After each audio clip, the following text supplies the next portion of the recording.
같이 기도하겠습니다. 사랑의 하나님 감사합니다. 오늘 새벽에도 저희들 주 앞으로 불러 모아 주시고 하나님 안에 거하는 시간 갖게 하시니 감사합니다.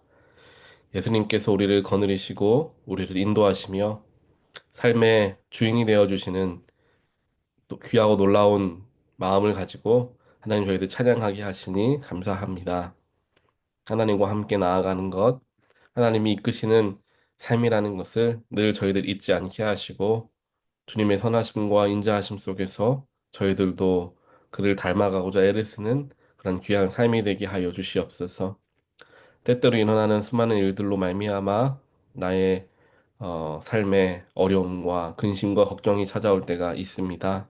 하나님 그럴 때마다 우리 마음속에 평안을 주시는 주님을 더욱더 바라보게 하시고 모든 어려운 환란의 시간을 이겨내고 하나님의 약속의 땅으로 들어가는 우리 이스라엘 백성들과 같은 마음을 우리에게 허락하여 주시어서 모든 것이 지난 후에 하나님의 상급이 있음을 저희들 소망하게 하여 주시옵소서.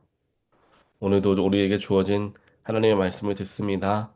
말씀 속에서 발견되어지는 하나님의 뜻을 알게 하시고 또한 그 뜻을 마음에 묵상하게 하시고 그 묵상한 속에서 깨달음 얻게 하시며 깨달음을 통한 삶의 순종함과 또한 행함이 있게 하여 주시어서 하나님의 말씀이 나의 삶의 역사가 되고 또한 나의 인생을 변화시키는 능력의 말씀이 됨을 우리 모두가 체험케 하여 주시옵소서. 이 모든 말씀 예수 그리스도 이름으로 간절히 기도합니다. 아멘. 하나님의 말씀 함께 보겠습니다.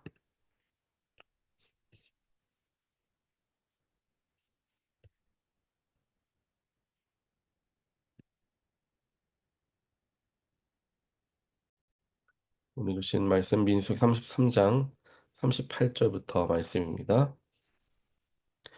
여호와의 명령을 따라 제사장 아론이 호르산에 올라가서 죽었습니다. 때는 이스라엘 백성들이 이집트에서 나온 지 40년 되는 해 다섯째 달 1일이었습니다. 호르산에서 죽을 때 아론의 나이는 123세였습니다. 가나안 땅 네게브 지방에 살고 있던 가나안 사람 아라세 왕은 이스라엘 백성들이 오고 있다는 소식을 들었습니다. 그들은 호르산을 떠나 살모나에 진을 쳤습니다. 그들은 살모나를 떠나 분온에 진을 쳤습니다. 분온을 떠나 오봇에 진을 쳤습니다.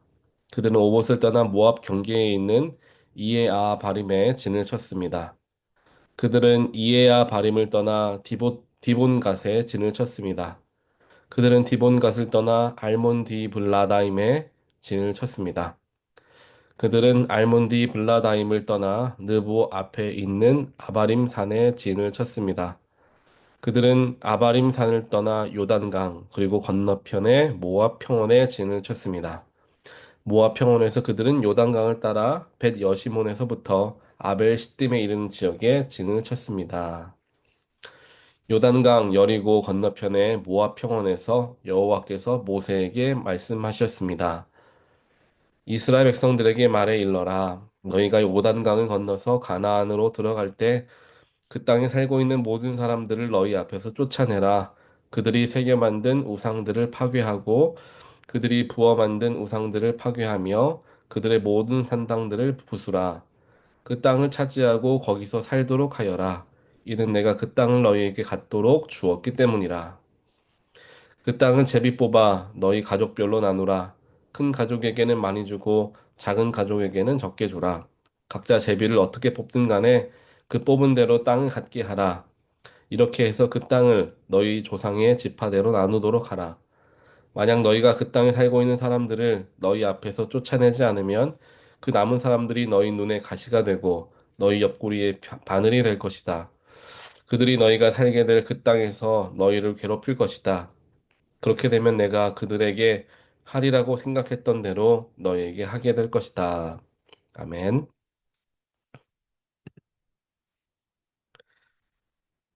오늘 말씀 민수기 33장 38절부터 후반까지 말씀에서는 이제 광야의 마지막 그 끝부분을 이제 이야기를 하게 됩니다.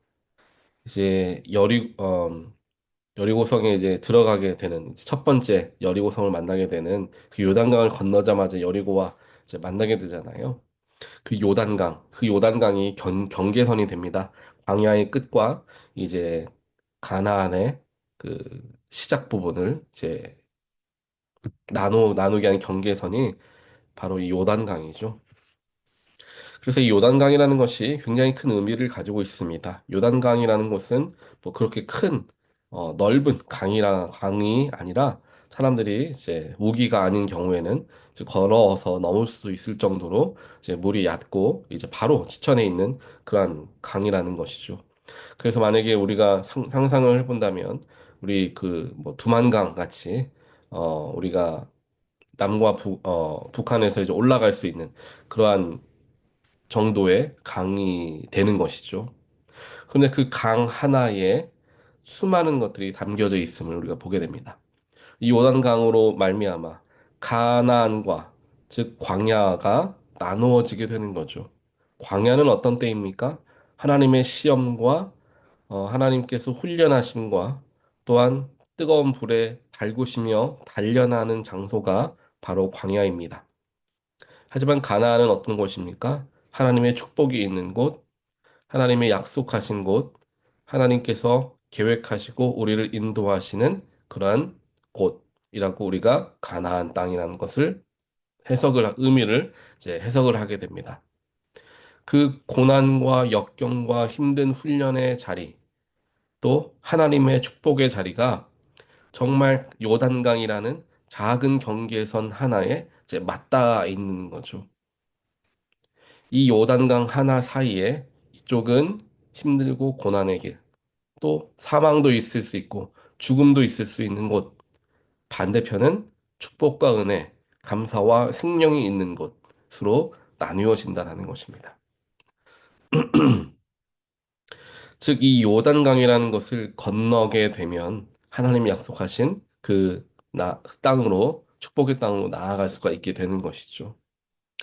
이 요단강 앞에서 이스라엘의 지도자 중에 위대한 지도자 중에 한 명이었던 아론이 이제 호르산에서 이제 결국 나이가 차서 죽게 됩니다. 요단강 앞에 있었기 때문에 가나안이 눈에 보이죠. 그 눈에 보이는 눈에 선이 보이는 그 가나안을 바라보면서 아마 아론 역시 가나안에 들어가고 싶다라는 생각 많이 하게 되었을 겁니다. 실제로는 오늘 말씀에서 하나님께서 모세를 통하여서 너희가 가나안에 들어가게 되면 어떻게 해야 된다라는 말씀을 모세를 통해서 이스라엘 백성들에게 전해주게 하시는데 모세도 역시나 가나안 경계선에서 즉 요단강 앞에서 가나안 땅이 다 보이는 그 자리에서 가나안에 들어가지 못하고 결국 죽음을 맞이하게 되는 일을 겪게 되죠. 그렇게 요단강 앞에서 가나안을 바라보다가 죽게 되는 그들의 심정이 어떨까라는 생각을 해보게 됩니다. 인간적인 마음으로는 굉장히 가슴 아프고 또 속상한 일일 수 있습니다. 나도 저 땅을 밟아보고 싶었는데 라는 생각도 있었을 겁니다. 그런데 또 한편으로 생각해 보면 내가 하나님께서 시키신 이집트로부터 가나안 그 바로 앞까지 이스라엘 백성들을 그래도 여러 가지 일들이 있었지만 잘 이끌고 왔구나. 내 임무가 여기에서 완수되는구나라는 그러한 감사한 마음도 함께 들지 않았을까라는 생각을 해 보게 됩니다. 즉, 삶의 끝 자락에서 자신의 뒤를 돌아보게 되는 이 모세와 아론의 그러한 마음을 우리가 살펴볼 수가 있게 되는 것이죠. 우리의 삶도 이와 같이 내 인생의 뒤를 돌아볼 줄 아는 우리의 마음들이 있어야 합니다. 이제까지 함께 하셨던 하나님의 역사하심과 도우심으로 내가 약속의 땅까지 가까이 나아가노라. 또 그렇게 살아가고 있노라. 라는 고백들이 우리의 삶에서 일어나야 한다라는 것이죠. 그렇게 하나님께서 우리를 부르시고 우리에게 소명을 허락하셔서 열심히 인생을 살아왔습니다. 넘어질 때도 있었고 주저앉을 때도 있었으며 슬퍼서 힘들고 울 때도 있었습니다. 하지만 그때마다 하나님은 우리를 외면하지 않으시고 일으켜 세워 주셨죠. 때때로 삶이 잘 풀리는 것 같아서 교만하고 내 뜻대로 살아가려고 할 때 하나님께서는 우리를 멈춰 세우시고 혼내기도 하시고 채찍질도 하시며 우리를 다시금 겸손의 자리로 부르셨습니다. 그렇게 삶의 여러 일들과 여러 오르막길과 내리막길들을 반복하며 바로 오늘의 우리가 서 있는 것이죠. 바로 이 자리에서 우리는 우리의 삶의 전체를 돌아보며 다 내 인생의 모든 굴곡 속에 하나님이 나를 다스리시고 하나님이 나를 거느리셨기에 오늘 이 자리에 올 수 있었음을 바라보며 하나님께 영광과 감사를 드리게 되는 저와 여러분의 삶이 되시기를 주님의 이름으로 간절히 축원드립니다. 각자가 서 있는 자리는 다르겠지만 하나님께서 우리 인생 전체를 돌보시고 인도하셨다라는 것은 다들 똑같은 변함없는 똑같은 일이 될 것입니다. 그렇기에 우리의 삶의 지금의 모습이 남들과 비교했을 때 더 나은가 낫지 않은가 이런 것은 그리 큰 의미가 있지 않습니다. 다만 내 인생 속에서 하나님께서 나와 함께 하셨고 나와 동행하셨다라는 것이 우리에게 더 큰 의미가 되어짐을 우리는 기억해야 한다라는 것이죠. 하나님과 나와의 관계 속에서의 내 인생을 내가 어, 내가 바라볼 수 있어야 되고 또 그 속에서 주어지는 감사함과 은혜를 내 스스로가 누릴 수 있을 때에 내 삶에 또 내 마음에 그 자존감이라고 하죠. 이 영적인 자존감이 더 세워지게 되어서 남들과 굳이 비교하지 않아도 내 인생에 자족할 줄 알고 또 그 속에서 함께 하시는 하나님께 감사할 수 있는 삶을 살아갈 수 있게 된다라는 것입니다.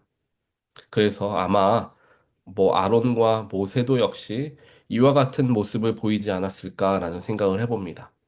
나는 가나안 땅에 못 들어가는데 너네 광야 2세대 너희들은 광야에 가나안 땅에 들어가니까 너희들은 참 좋겠다. 혹은 좀 부럽다. 혹은 시기 낸다. 이런 마음 갖지 않지 않았을까라는 생각을 해보게 돼요. 왜냐하면은 요 근래에 보는 말씀들이 다 그들의 여정을 돌아보는 말씀들이잖아요. 만약에 그들이 어, 가나안 땅에 들어가지 못한 것이 더 큰 아픔으로 느껴졌다면 가나안은 어떤 곳이고 가나안은 어떻게 좋고 광야랑 비교했을 때 무엇이 있고 이렇게 가나안에 집중되어져서 말씀들이 이제 기록이 되어졌을 테지만 오늘 요즘의 말씀을 보게 되면 이전에 있었던 일들 광야에 있었던 일들을 쭉 짚어가는 일들을 이제 기록이 되어 있잖아요. 그 속에서 이제까지 함께 하셨던 하나님께 집중하고자 했던 이 이스라엘 백성들, 또 이 모세와 아론의 모습들이 그 속에 담겨져 있음을 우리는 보게 된다라는 것입니다. 그래서 종종 어떤 분들은 삶의 마지막 즈음에 이제 인생의 자서전을 한 번씩 써보는 일들을 하잖아요. 그게 또 얼마나 큰 의미가 있는지 모릅니다. 하나님 안에서의 자서전을 쓰다 보면은 그래, 내 인생이 바로 이렇게 어렵고 힘들었지만 하나님이 나를 이곳까지 이끄셨지. 감사할 줄 아는 거예요. 없는 것에, 아직 얻지 못한 것에 아쉬워하고 발버둥 치는 것이 아니라 이미 얻고, 이미 누렸고, 이미 주어진 것들 속에서 감사할 줄 아는 일들이 바로 내 삶의 뒤를 돌아보았을 때 우리는 고백할 수 있게 된다라는 것입니다. 다들 각자가 살아온 인생들은 많이 다를 수 있을 것입니다. 그 인생들 속에서 평탄하고 쉬운 길만 있으셨던 분은 아마 하지만 한 분도 없으실 겁니다. 그렇기에 우리의 삶은 하나님의 은혜 없이는 이곳까지 이르게 될 수 없었음을 우리는 기억해야 하는 것이죠. 그리고 앞으로 이제 가나안으로 들어갈 광야의 2세대들, 즉 젊은이들은 뒤를 돌아보며 인생의 자서전을 써보는 단계가 아니라, 이제 가나안을 향해 힘차게 나아가야 할 소망의 끈이 아직도 남아있는 그러한 사람들인 것이죠. 그들은 항상 조심해야 되는 게 이제 교만의 자리입니다. 오늘 말씀 후반부를 보니까 너희들이 가나안에 들어가게 되면 그 지역에 있는 사람들을 다 쫓아내거나 죽이게 돼서 그들과 결코 섞이지 않도록 하여라 라는 말씀을 이제 합니다. 아직 가나안 땅에 들어가지도 않았고 가나안과 전쟁을 치르지도 않은 상황이었습니다. 하지만 하나님은 그것부터 말씀하시는 거예요. 너희들이 이제 소망함을 이루게 되는 가나안 땅에 들어가게 되는데 가나안에 들어갔으니까 이제 끝이다가 아니라 가나안에 들어갔으니까 이제 내가 원하는 대로 좀 살아야겠다. 편하게 좀 살아야 되겠다. 이런 마음 가질 것이 아니라 그 속에서도 하나님 안에 구별된 백성으로 남아야 하기 때문에 내 뜻과 내 명령을 지켜 행하는 백성들이 되어라 라고 하나님께서 그들에게 당부하시는 겁니다. 즉, 젊은이들은 앞을 향해 바라보면서 맡겨진 소명을 다해 최선을 다하는 삶을 살아가되 교만하지 않고 예수님을 닮아가는 겸손함을 훈련하는 삶을 살아가야 하는 것이고 또 이제 결승점으로 점점점 나아가는 그러한 어른들은 이제 내 삶의 뒤를 바라보며 우리 후세대에게 자신들이 들고 왔던 바통을 전해주는 그런 일들을 감당하는 것들이 각자에게 맡겨진 역할들이다라는 것을 오늘 이스라엘 백성들의 이제 가나안 입성의 초기 그 부분에서 말씀을 통해 우리가 살펴보게 됩니다. 오늘 말씀을 기억하시면서 각자가 여러 가지 생각들을 할 수 있을 것 같습니다. 그 각자가 느끼고 또 각자가 묵상한 묵상점들을 우리가 잘 기억하면서 오늘 말씀을 통해 하나님께서는 나에게 무엇을 말씀하시는가? 나의 삶에 하나님의 은혜를 발견하려는 노력들보다는 내 손에 움켜쥐지 못한 것들에 대한 아쉬움들이 가득하지는 않았나 스스로를 바라보게 되는 그러한 시간이 되길 원하고요. 또 더 나아가서 앞으로 더 해야 할 일들이 모두에게 있습니다. 아론이 이제 마지막 죽을 때가 되었으니까 모든 자리에서 다 물러난 게 아니에요. 모세도 그렇습니다. 이제 모세는 이제 말씀 몇 장만 지나가면 이제 모세가 이제 죽게 됩니다. 얼마 남지 않았어요. 그런데 남지 않았으니까 하나님 말씀 전하는 건 이제 여호수아 네가 해라. 바통을 바로 넘겨주지 않았습니다. 마지막 순간까지 하나님의 소명을 감당하는 모습을 보이죠. 죽는 그날까지. 이러한 것들을 우리의 삶에서도 우리의 삶은 하나님 안에서 하나님 만나러 가는 순간까지 매일같이 주어지는 소명들은 우리에게 매일같이 공급되어짐을 우리가 기억하면서 그것은 물론 각자들이 다르겠죠. 젊은이들에게 주어지는 것, 어른들에게 주어지는 것은 당연히 다를 것입니다. 그래서 그런 것들을 바라보며 마지막 하나님이 부르시는 그 순간까지 나는 매일 주님과 동행하며 주님의 뜻을 이루려 애쓰는 삶을 살아가야 하겠다라는 다짐함을 가지면서 오늘 하루도 하나님이 맡겨주신 귀한 하루가 아니겠습니까? 그래서 우리가 최선을 다하여서 감사함으로 기쁨으로 살아가려고 애를 쓰고 주님을 발견하려고 애를 쓸 때 그것이 바로 하나님의 소명을 이루어가는 하루가 되어지리라 믿습니다. 그렇게 오늘도 하나님과 동행하고 나의 삶 가운데 이제까지 함께 하셨던 하나님, 내가 발견함을 통하여 감사와 기쁨을 하나님께 올려드리게 되는 저와 여러분의 삶이 되시기를 주님의 이름으로 간절히 축원드립니다. 같이 기도하겠습니다. 사랑의 하나님 감사합니다. 오늘 가나안을 목전에 두고 마지막 때를 보내는 아론과 모세의 모습을 보면서 그들의 인생을 되돌아보려 하는 그들의 삶 가운데 역사하셨던 하나님의 은혜를 바라보려고 하는 그 마음가짐들을 우리가 보고 느끼게 됩니다. 우리도 역시 이제까지 나와 함께 하셨던 하나님을 뒤돌아보며 그 속에서 감사할 수 있게 하시고 얻지 못한 것에 대한 불평보다는 주어진 것들에 대한 감사의 고백이 나의 삶에 더욱더 크게 채워지게 하여 주시옵소서. 그래서 내가 주님 만나러 가는 그 마지막 그 순간까지 각자에게 주어진 각각의 분량에 맞는 소명들을 감사함으로 잘 감당하게 하시고 그렇게 주님의 은혜 가운데 하나님께로 나아가고 또 그 소명들을 완수해 나아가는 그런 귀한 삶이 되어질 수 있도록 하나님 축복하여 주시옵소서. 또 나에게 남겨진 날들 우리가 최선을 다하여 바라보게 하시고 때로때로 찾아오려 하는 교만함과 또한 나의 욕심들을 내려놓고 겸손함으로 낮아짐으로 나아가려 애쓰는 그러한 우리들의 삶의 자세들도 우리가 훈련하고 또한 애를 쓰며 지킬 수 있도록 주님께서 축복하여 주시옵소서. 이 모든 말씀 예수 그리스도 이름으로 간절히 기도합니다. 아멘.